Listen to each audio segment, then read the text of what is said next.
हिंद प्यारे बच्चों, JP classes में आपका क्या स्वागत है।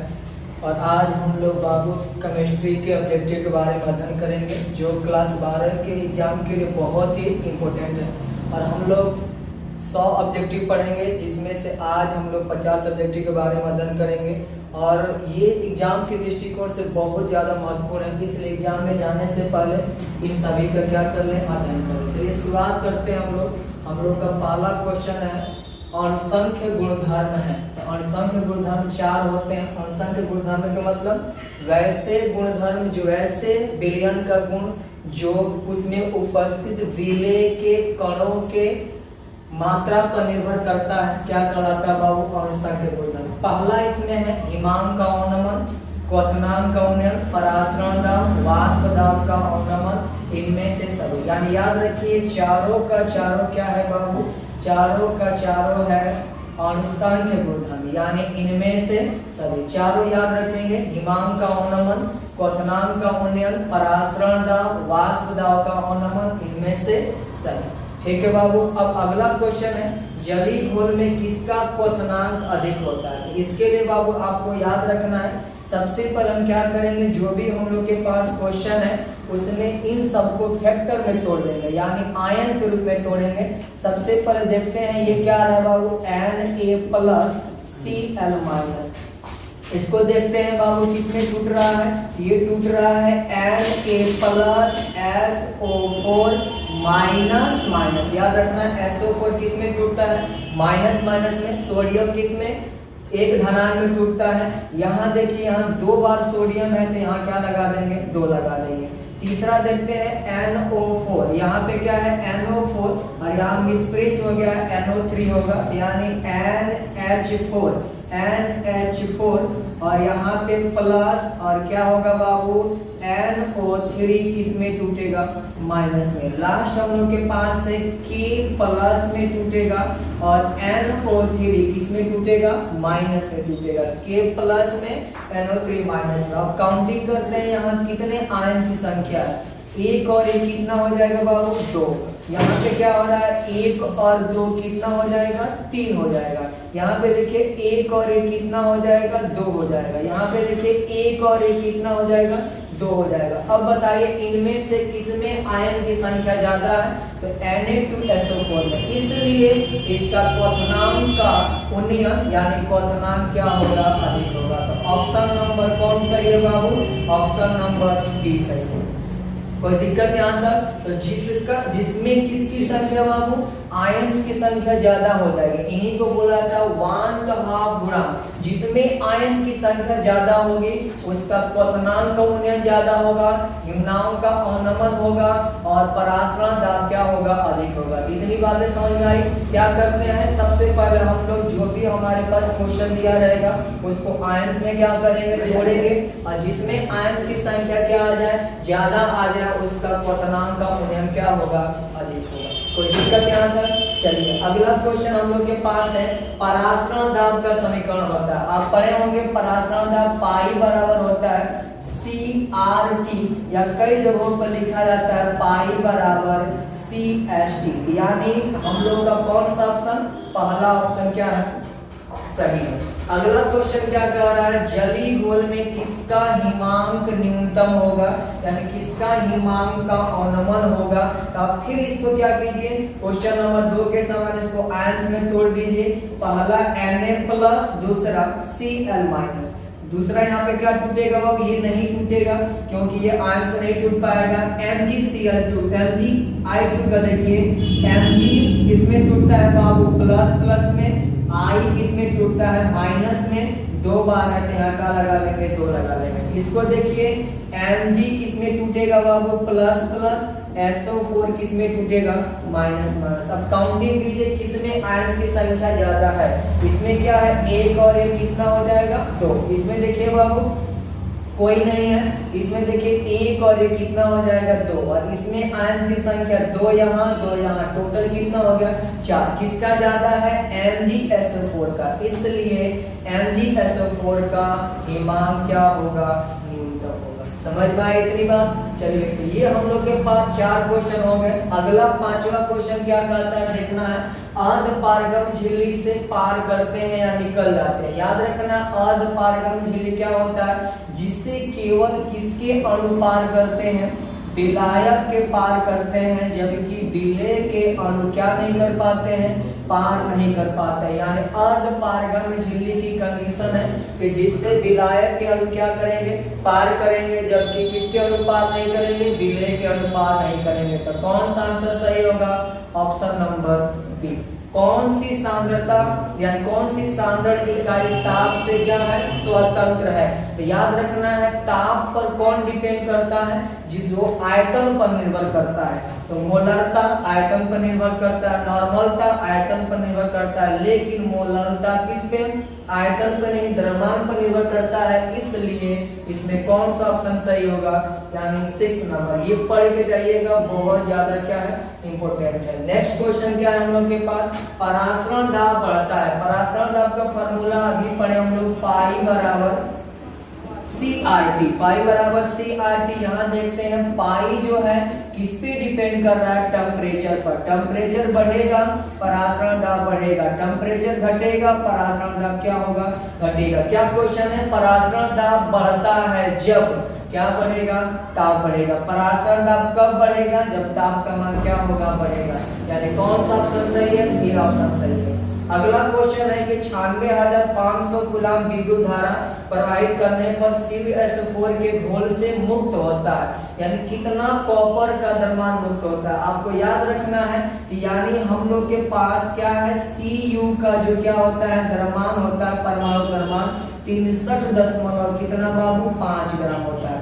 और कॉपर जब भी टूटेगा तो किसमें टूटेगा, Cu++ SO4 किसमें, माइनस में। कितना आयन टूटा है, 2 आयन। तो इसका द्रव्यमान कितना हो जाएगा, जितना आयन है उससे बस आप क्या कर दीजिए, भाग दे दीजिए। यानी ये ऑप्शन आएगा 31.75 ग्राम। यानी कौन सा ऑप्शन सही है, बी नंबर ऑप्शन सही है। कई बार एग्जाम में पूछा गया है। ठीक है बाबू, चलिए अगला क्वेश्चन हम लोग के पास है, फैराड का विद्युत अपघटन का द्वितीय नियम संबंधित है। धनायन की परमाणु संख्या के विद्युत अपघट के समतुल्य भार के, धनायन के परमाणु संख्या के, ऋणायन के परमाणु संख्या के और धनायन के वेग से। यानी कौन ऑप्शन सही है बाबू, बी नंबर ऑप्शन सही है। यानी विद्युत अपघट के समतुल्य भार के क्या होता है, बराबर होता है। इसमें से पूछ रहा किसकी ऑक्सीकरण विभव अधिक होगा। ऑक्सीकरण के मतलब होता है बाबू कौन इलेक्ट्रॉन आसानी से त्यागेगा। सबसे आसानी से कौन त्यागता है, मैग्नीशियम। यानी इसका ऑक्सीकरण विभव सबसे क्या होगा, अधिक होगा। ठीक है बाबू, चलिए अगला क्वेश्चन क्या कह रहा है, गैल्वेनिक सेल का एनोड होता है। गैल्वेनिक सेल में क्या होता है बाबू, कैथोड कौन चार्ज होता है, कैथोड होता है बाबू प्लस और एनोड होता है माइनस। यानी एनोड पे कौन सा चार्ज पाया जाता है, गैल्वेनिक सेल में एनोड पे पाया जाता है माइनस, कैथोड पे पाया जाता है प्लस। यानी कौन सा ऑप्शन सही है, यानी गैल्वेनिक सेल का एनोड होता है नेगेटिव यानी ऋणात्मक इलेक्ट्रोड होता है। ठीक है बाबू, चलिए अगला क्वेश्चन है 1 फैराड होता है। ये तो कई बार पूछा गया है। 1 फैराड बाबू होता है 96,500 कूलम। ये एक्यूरेट इसके मान के बराबर नहीं होता है, ये लगभग में 96,500 कूलम के क्या होता है, बराबर होता है। कई बार जब पूछा गया 1 फैराड किसके बराबर, तो कहिएगा 96,500 कूलम के क्या होता है, बराबर होता है। चलिए अब हम लोग अगला क्वेश्चन देखते हैं। अगला क्वेश्चन क्या कह रहा है, 1 फैराड विद्युत धारा प्रवाहित करने पर प्राप्त मात्रा होती है किसके बराबर बाबू, विद्युत रासायनिक तुल्यांक के क्या होती हैं, बराबर होती हैं। अगला कह रहा है विद्युत अपघट्य सेल में इलेक्ट्रॉन किस इलेक्ट्रोड से घोल में प्रवेश करता है। तो याद रखना किससे बाबू, कैथोड से। कैथोड से इलेक्ट्रॉन निकलकर किसमें जाता है, किसमें बाबू, विद्युत अपघट्य में प्रवेश करता है। ये क्वेश्चन कह रहा है कि कई बार बिहार में पूछा गया है कि इनका क्या बाबू कोटि क्या होगा। याद रखना है कोटि कभी भी कभी भी निर्धारित नहीं किया जाता, ये किससे निकलता है, प्रायोगिक मान से निकलता है। तो आपको बस याद कर लेना है CH3 COOH2 H5 plus H2O, ये सब जब भी दिया रहेगा इनकी कोटि कितनी होती है, 1 होती है।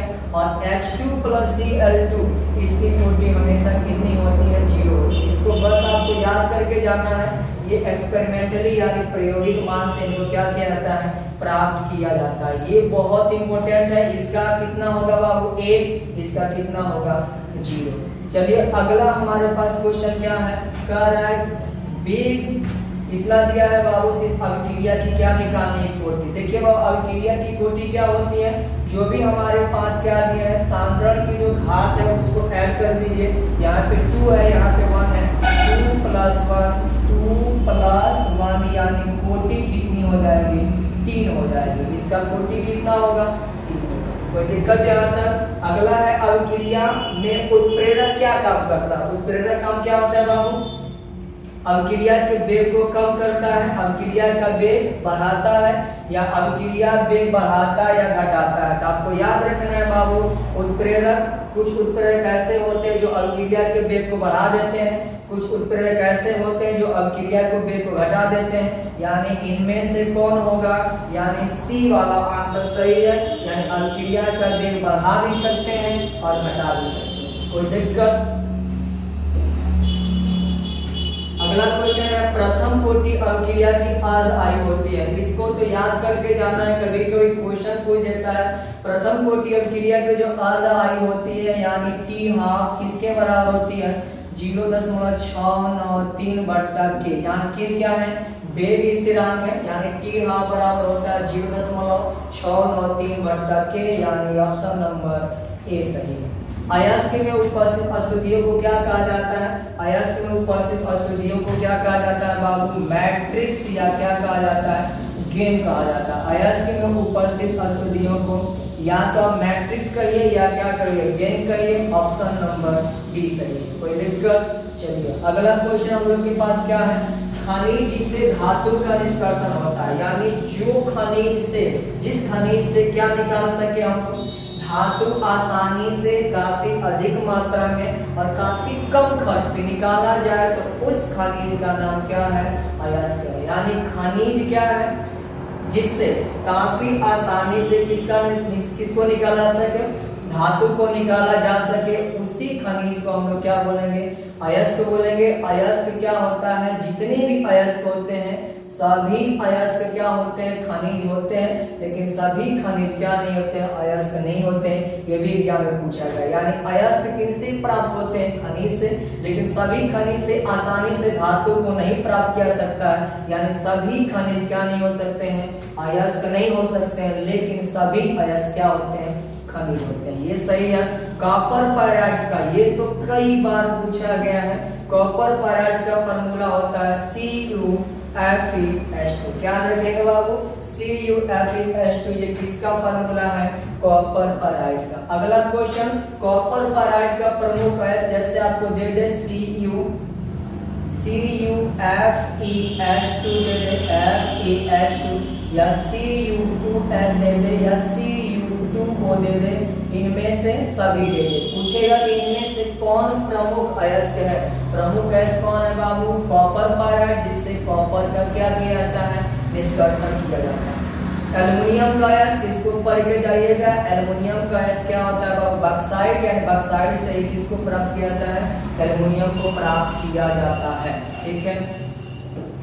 अगला क्वेश्चन क्या कर रहा है, सीनेवार। सीनेवार का फार्मूला क्या होता है बाबू, HgS। आप देखिए अब किसका अयस्क है, ये तो S बता रहा है कि सल्फाइड अयस्क है, लेकिन Hg है। Hg मतलब पारा यानी मरकरी, मरकरी का अयस्क क्या होता है, सीनेवार। तो कभी आपको फार्मूला नहीं देगा, डायरेक्ट नाम देगा और पूछेगा ये किसका अयस्क है, तो याद रखेंगे किसका, पारा का। फिर फलन विधि से किसका सांद्रण किया जाता है, तो याद रखना है सल्फाइड है। सल्फाइड अयस्क यानी जिसके लास्ट में क्या आ जाए, S आ जाए। सल्फाइड अयस्क का सांद्रण हमेशा कौन विधि से, फेरन पलावन विधि से किया जाता है।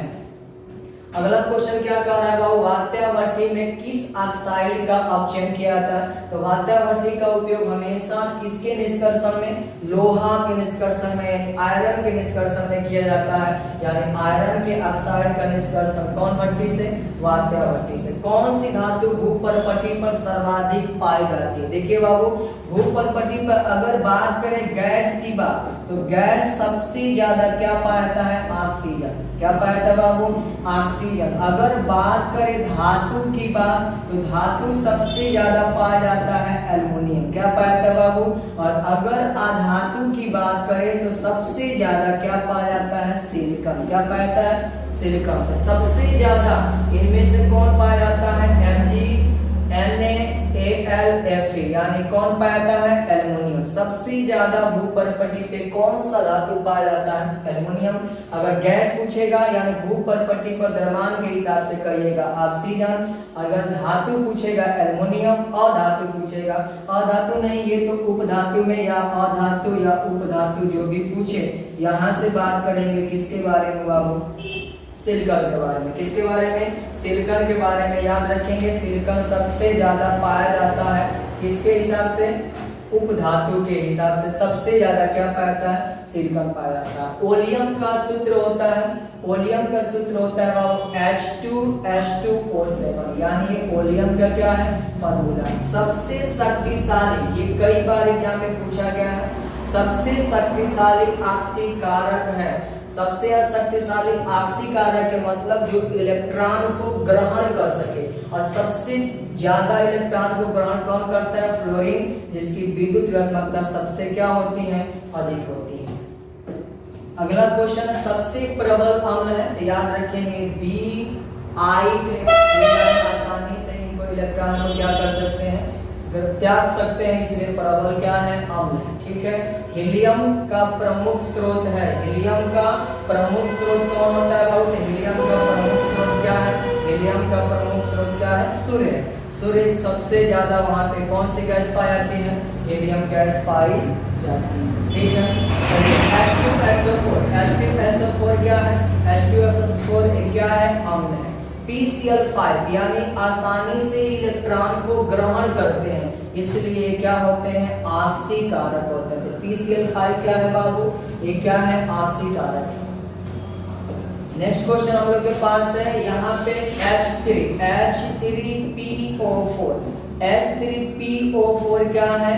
यहाँ देखिए हाइड्रोजन की संख्या कितनी है? 3 है, यानी त्रिभाषमी क्या होते हैं? यानी इसको जैसे लिखेंगे तो हम लोग 3 क्या निकाल सकते हैं? OH यहाँ से प्रदान कर सकता है, इसलिए इसकी भाषणिकता कितनी होगी? 3 होगी। सबसे कम भाषणिक है, सबसे कम भाषणिक आपको याद रखना है कौन होता है? तो सबसे छोटा साइज वाला यानी NF3। इनमें साइज बड़ा था, इसलिए सबसे अधिक क्या है? बड़ा साइज होने के कारण प्रबल अम्ल है, और ये छोटा साइज होने के कारण क्या है? दुर्बल क्या है? भस्म। कोई दिक्कत? यहाँ देखिए अगला है द्विध्रुव आघूर्ण। द्विध्रुव आघूर्ण के मतलब जहां पे क्या हो? डाइपोल मोमेंट बने, और याद रखता है सबसे ज्यादा डाइपोल मोमेंट किन में बनता है? HF में। तो HF क्या है? द्विध्रुव आघूर्ण सबसे क्या होता है? अधिक होता है। प्रथम संक्रमण श्रेणी का तत्व नहीं है, याद कीजिए यहाँ पे Fe आता है, क्रोमियम आता है, मैग्नीशियम नहीं आता है, निकेल आता है। यानी निकेल क्या है? प्रथम श्रेणी का, संक्रमण श्रेणी का है। क्रोमियम भी है, यानी कौन है? Fe भी है। कौन नहीं है? तो आपको याद रखना है इसमें मैग्नीशियम जो होता है प्रथम संक्रमण श्रेणी का तत्व नहीं है। कोई दिक्कत? ये हर साल एक पूछा जाता है, इनमें से कौन प्रथम संक्रमण तत्व का श्रेणी है या कौन नहीं है। अगला क्वेश्चन है भूपर्पटी पर सर्वाधिक पाया जाता है। अभी मैंने बताया क्या था बाबू? ऑक्सीजन था। ऑक्सीजन किसके रूप में? गैस के रूप में। एल्युमिनियम किसके रूप में बाबू? एल्युमिनियम यहाँ पे क्या थे? धातु के रूप में। और उपधातु के रूप में कौन पाए जाते हैं? तो याद रखेंगे बाबू सिलिकॉन, यानी सिलिकॉन सर्वाधिक यहाँ पे पाया जाता है। कोई दिक्कत? सर्वाधिक यानी एल्युमिनियम से भी ज्यादा क्या पाए जाते हैं? सिलिकॉन पाए जाते हैं। किस ग्रुप के तत्वों को संक्रमण तत्व कहा जाता है, यानी कौन सा बाबू, डी ब्लॉक। डी ब्लॉक के तत्वों को संक्रमण तत्व कहा जाता है। ये क्रम याद रखिएगा, सबसे ज्यादा क्या पाए जाते हैं, ऑक्सीजन, ऑक्सीजन से कम क्या पाए जाते हैं, सिलिकॉन, और सिलिकॉन से कम क्या पाते हैं, एल्युमिनियम। ये ऑर्डर याद रखिएगा, सबसे ज्यादा ऊपरपट्टी पे ऑक्सीजन, उसके बाद सिलिकॉन, उसके बाद एल्युमिनियम। अगला है किस ग्रुप के तत्वों को संक्रमण तत्व कहा जाता है, तो ये हो गया है कौन ब्लॉक, डी ब्लॉक के तत्व। चलिए अगला क्वेश्चन, संक्रमण तत्व होते हैं, सभी संक्रमण तत्व क्या होते हैं बाबू, धातु होते हैं, ठीक है। संक्रमण तत्वों का सामान्य इलेक्ट्रॉनिक विन्यास क्या होता है, तो आपको याद है संक्रमण तत्वों में डी में 1 से लेके कहां तक, 10 तक इलेक्ट्रॉन आते हैं, और एस में बाबू 1 से 2 तक, क्योंकि सब में 2 नहीं आता है, क्रोमियम में, कॉपर में 1 आते हैं, यानी इनका होता है n-1, इनका n, यानी हमारे पास ऑप्शन नंबर ए सही है, यानी संक्रमण तत्वों का सामान्य इलेक्ट्रॉनिक विन्यास n-1 d1 to 10 ns1 से 2 होता है, ठीक है बाबू। चलिए अगला क्वेश्चन है, NiCO4 में निकेल की ऑक्सीकरण संख्या ज्ञात करना। निकालते हैं हम लोग, Ni दिया है 4 बार, क्या दिया है बाबू, CO दिया है, और लास्ट में इस पे कोई चार्ज नहीं है, तो क्या रखेंगे 0। यहाँ से Ni प्लस 4 और कार्बोनाइल CO का कितना होता है, 0 होता है, बराबर 0। Ni क्या हो गया बाबू, 0 बराबर 0, यानी Ni की ऑक्सीडेशन नंबर क्या आ गया, 0। इसको याद करके जाइएगा, यही क्वेश्चन पूछेगा और कोई क्वेश्चन नहीं पूछ सकता। किसकी आकृति चतुष्फलकीय होती है, यानी स्क्वायर प्लेनर होती है, तो याद रखना है NiCl4 होल का पावर कितना, -2, यानी कौन सही है, ए नंबर ऑप्शन क्या है, सही। चलिए अगला क्वेश्चन, आयनों में कौन प्रतिचुंबकीय, प्रतिचुंबकीय का मतलब जो चुंबक की ओर अल्प रूप से विकर्षित होते हैं, और कैसे पता किया जाता है, अगर उनके डी ब्लॉक में, किसमें बाबू, डी ब्लॉक में, यानी क्या पाया जाए, अपूर्ण, यानी उसी को बोल देंगे अयुग्मित इलेक्ट्रॉन, क्या कहा जाएंगे, अयुग्मित क्या मिले, इलेक्ट्रॉन मिले, अयुग्मित इलेक्ट्रॉन क्या है, प्रतिचुंबकीय। कैसे हो, अयुग्मित इलेक्ट्रॉन, अयुग्मित इलेक्ट्रॉन होंगे तो क्या होंगे, अयुग्मित इलेक्ट्रॉन होंगे तो अनुचुंबकीय होंगे, अनुचुंबकीय होंगे, यानी उसमें अगर अयुग्मित इलेक्ट्रॉन होंगे तो क्या होंगे, अनुचुंबकीय। और यदि क्या नहीं मिले, अयुग्मित इलेक्ट्रॉन नहीं हो, तो इस कंडीशन में क्या होंगे बाबू, प्रतिचुंबकीय। याद रहेगा बाबू, डी ब्लॉक में जो भी क्या पाए गए, इलेक्ट्रॉन पाए गए, डी सबसेल में हम देखेंगे कि अगर उनमें इलेक्ट्रॉन का क्या ना लगे, जोड़ा नहीं लग रहा है, तो कहेंगे कैसा है, अनुचुंबकीय। अगर जोड़ा लग गया है तो इसका मतलब प्रतिचुंबकीय। तो आपको याद रखना है, इनके अंदर कोबाल्ट, कोबाल्ट का कितना होता है, 27, यानी 27, यानी लास्ट में कितने, 7 इलेक्ट्रॉन पाए जाएंगे, 1 2 3 4 5 6 7, यहाँ अयुग्मित इलेक्ट्रॉन है। यहाँ देखेंगे निकेल क्या होता है, निकेल का 28 होता है, 1 2 3 4 5, 1 2 3 4 5 6 7 8, यहाँ भी अयुग्मित इलेक्ट्रॉन है। कॉपर में भी अयुग्मित इलेक्ट्रॉन होता है, लेकिन अगर हम बात करें किसका बाबू, अगर हम बात करें किसका, जिंक का, तो यहाँ पे 1 2 3 4 5, 1 2 3 4 5 6 7 8 9 10, यानी जिंक में 10 होते हैं, इसलिए कैसा है, ये है बाबू आपका कौन चुंबकीय, प्रतिचुंबकीय, बाकी तीनों कैसे हैं, अनुचुंबकीय। अगला क्वेश्चन कह रहा है K4 FeCN6 में Fe की ऑक्सीकरण संख्या होगी। निकाल के हम देख लेते हैं, K4 FeCN6, K4 यहाँ 4 होगा, K4 FeCN6 निकाल के देखिए कितना आएगा, चेक करते हैं हम लोग, 4 K और यहाँ पे क्या है बाबू, Fe, और यहाँ पे कितनी बार, 6 बार क्या है बाबू, Cn है, सबका कितना हो जाएगा, 0। 4 पोटेशियम का 1 होता है, प्लस Fe का निकालना है, प्लस 6 गुणे Cn का होता है, -1 बराबर 0। यहाँ कितना हो जाएगा, 4 प्लस Fe, यहाँ कितना 6 हो जाएगा, बराबर 0। तो यहाँ से Fe का मान निकलेगा 6 में से 4 जाएगा -2 बराबर 0, यानी Fe का निकल जाएगा बाबू 2, यानी ऑक्सीकरण संख्या 2। और ये भी याद रखना है, कभी भी ऑक्सीकरण संख्या इन सब का कोरिलेशन कंपाउंड में माइनस में नहीं आएगा। जब माइनस में आया इसका मतलब आंसर क्या है, गलत है।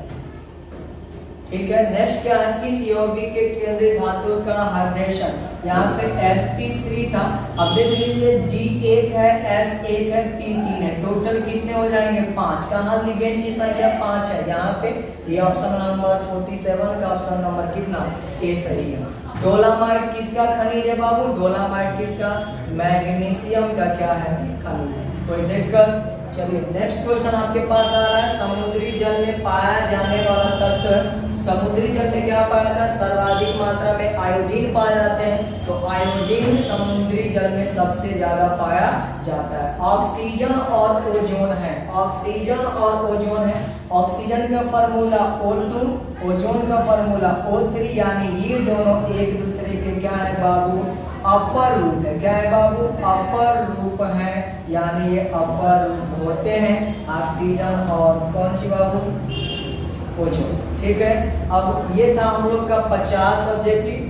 तो इनमें कोई दिक्कत हो तो कमेंट बॉक्स में बता सकते हैं। और इसके आगे का जो भी हम लोग क्या पढ़ेंगे, ऑब्जेक्टिव पढ़ेंगे, अगले वीडियो में पढ़ेंगे। तब तक हंसते रहिए, मुस्कुराते रहिए, पढ़ते रहिए। जय हिंद।